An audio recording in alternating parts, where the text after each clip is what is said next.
Le lycée, la période de notre vie où on a envie de faire une chose, c'est ne pas y aller à l'école justement. Parce que c'est chiant, c'est ennuyeux, y a rien à faire, voire même c'est déprimant. Bref, on prend zéro plaisir à l'école. Moi, en passant en terminale à la rentrée, selon mon expérience personnelle et celle de mon entourage, je vais t'expliquer comment kiffer cette période, ou en tout cas, moi le détester.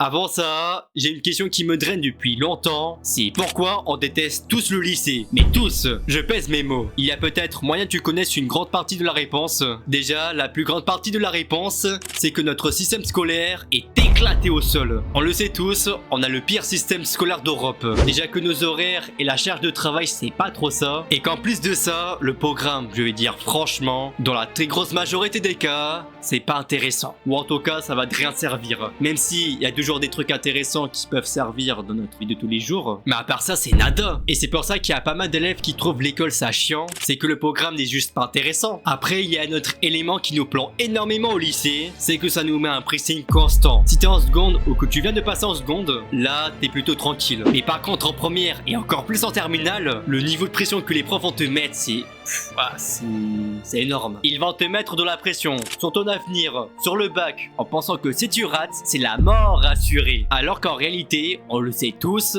il existe plein de manières différentes pour gagner de l'argent. J'ai l'impression que pour réussir sa vie selon les profs, ils pensent qu'il faut passer par les études. Là, c'est chaud. Et recevoir ce pressing constant en tant qu'élève, ça nous pète les couilles. Je dis les termes, ça nous pète les couilles. Bon, à part ça, on n'a pas trop parlé du lycée en elle-même, et en fonction des lycées, l'ambiance peut être plus ou moins pourri. Il y a certains lycées dont l'ambiance est excellente, mais par contre il y en a d'autres, dans mon cas, dont l'ambiance elle est pourrie. Mais malheureusement on n'est pas tous égaux face à ça, et personnellement je suis resté 2 ans de ma vie dans ces lycées, et je suis d'accord qu'au niveau expérience c'est pas incroyable. On a l'impression que tout est déprimant, et il y a des gens qui sont plus ou moins malveillants, voire même jusqu'à l'hypocrisie. Bon grosso modo c'est pas fou. Mais après tu peux avoir un bon lycée et avoir une mauvaise classe, ou les deux, ça dépend. Mais après avoir une mauvaise classe ça va encore. Et de toute façon c'est pour une année, et tu peux avoir mieux la prochaine fois. Et j'ai encore une raison pourquoi les gens détestent le lycée, et là on rentre plus dans l'ordre personnel, c'est qu'au fil des années, les gens ont peut-être subi de la solitude, de l'harcèlement et autre chose. Même moi j'en ai subi, et ma vision du lycée après avoir subi tout ça, c'est qu'elle se dégrade. Et au quotidien c'est pas agréable à vivre. Sauf que tous les éléments que j'ai évoqués, en quoi nous détestons le lycée, ce sont des choses qu'on ne contrôle pas. On est d'accord, on contrôle pas les profs,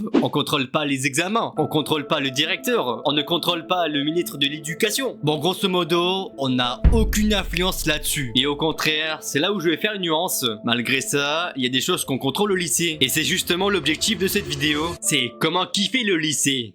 Ou en tout cas, le mode détesté, parce qu'on est d'accord, c'est quasiment impossible de l'aimer complètement. Et justement, pour commencer à kiffer le lycée, il faut arrêter de se préoccuper des choses qu'on contrôle pas. C'est mathématique, mais plus on pense à des choses négatives, au plus on sera malheureux. Et à l'inverse, si on pense qu'aux choses positives, là on va être plus heureux. C'est comme avec la musique qu'on consomme. Au plus on consomme de musique joyeuse, au plus on va être quelqu'un d'heureux dans la vie. Et pareil, si on écoute des musiques chill, on va être quelqu'un de chill. Et si on écoute des musiques déprimantes, on va être quelqu'un de déprimé. Et pour nos pensées, c'est exactement le même mécanisme. Sauf que je vais rajouter une petite subtilité, c'est qu'au plus on se préoccupe de quelque chose, notre cerveau va créer ce qu'on appelle un schéma de pensée. Donc grosso modo, c'est des pensées automatiques. Et sur la durée, cela se traduit que nos préoccupations vont venir de manière automatique sans que tu n'aies décidé. Et pour prendre notre problématique, au plus on se préoccupe des choses qu'on ne contrôle pas, au plus notre attention va se tourner sur les choses dont on n'a aucune influence. Et en plus de ça, généralement ces préoccupations-là sont souvent négatives. On va avoir aussi des pensées négatives qui vont venir de manière automatique. T'as compris le délire? C'est un cercle vicieux qu'au plus on avance, au plus t'es malheureux. Et donc au final, on kiffe moins le lycée. Après, ce problème ne concerne pas que le lycée, elle concerne toute notre vie de manière générale. Et je te vois venir avec ta question, comment on règle ce problème-là? Et pour régler ce problème, il n'y a pas trop de secrets. De 1, accepte les choses que tu ne peux pas contrôler. Ça paraît une évidence pour certains, mais énormément de personnes ne le font pas. Ou ils oublient, ça dépend. Et en acceptant ça, tu donnes moins de pouvoir au problème. Et ce qui va permettre plus facilement d'orienter ton attention vers des choses où tu contrôles. Et le deuxième tips qui peut paraître inutile, mais pourtant c'est l'une des clés pour être vraiment heureux au lycée. Et ce tips, c'est de forcer à penser positivement. Plus concrètement, on va créer une nouvelle habitude de pensée qui est cette fois plus positif.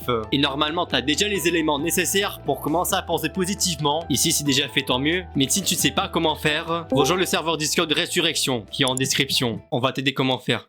Bon, ce que je raconte depuis tout à l'heure, ce sont des choses qui ne sont pas spécifiques au lycée. En vice versa, quand t'es au lycée, il y a quelques bases à respecter. Et l'une de ces bases qui peut paraître bête, c'est de faire en sorte d'avoir des bonnes notes. Je dis pas forcément être le meilleur élève de ta classe, tu peux l'être si tu veux. Mais si c'est pas ton objectif, juste fais le strict minimum. 12-13 de moyenne c'est bien, ce que je fais personnellement. Déjà durant ton année, ça va t'enlever de la pression inutile pour savoir si tu redoubles ou pas. Et aussi c'est toujours agréable d'avoir des bonnes notes. Ça fait augmenter le moral, ce qui contribue à ton niveau de kiff. Et pour amplifier encore plus ces sentiments, il faut être dans un environnement sain, avec de bons potes, des gens sympas. Et si possible, éloigne-toi le plus possible des gens hypocrites et toxiques. Ça peut paraître une évidence pour certains, mais pourtant quand je vois autour de moi, il y a presque personne qui ne le fait. Mais pourtant c'est peut-être la chose qui va te rendre encore plus heureux. Énormément de personnes sous-estiment ses effets. Après je dis pas que c'est simple, c'est peut-être la chose qui est le plus dur à avoir. Et dans le cas le plus extrême, si ton environnement est vraiment mauvais, je vais te dire, change au plus vite de lycée. Et personnellement, j'en est arrivé jusqu'à ce cas. Et si tu te sens vraiment mal dans ton lycée, mais vraiment mal de chez mal, changer est la meilleure option que tu puisses faire. Bien sûr, il y a toujours l'éventualité que tes parents refusent, mais dans le cas qu'ils acceptent, surtout, choisis bien ton lycée. C'est super important. Déjà, tu choisis par rapport à tes contraintes de mobilité. Il faut que ça soit le moins contraignant possible pour aller à ton nouveau lycée. Et surtout, renseigne-toi auprès des gens de ce lycée. Au moins, ça évite d'être surpris dès la rentrée. Tous les conseils que j'ai dit au départ, ce sont juste de l'optimisation. Ils vont te servir, mais c'est pas ça qui va te faire vraiment kiffer le lycée. La chose qui va te faire vraiment kiffer le lycée, c'est de profiter et vivre. C'est une chose que tout le monde oublie, mais les conseils que j'ai dit tout à l'heure, c'est vraiment du baratin. Le lycée, c'est 3 ans, et ça passe extrêmement vite. Donc, essaie de profiter au maximum de cette période. Tu peux charbonner comme un malade, tu peux faire des conneries si tu veux, mais avec modération. Bref, toutes les choses qui vont te faire kiffer. En réalité, pour kiffer le lycée, ça ne résume pas qu'aux conseils, eux servent seulement au bien-être, qui est très utile. Non, pour commencer réellement à kiffer le lycée, il faut que tu sois l'initiatif. Et comme le disait Gandhi, il faut que tu sois le changement que tu voudrais avoir. Et sans changement, ta situation ne changera pas. Ça m'aide dur que j'ai dit là. Les gars, prenez soin de vous, donnez-vous le meilleur de vous-même, et on se dit à la prochaine.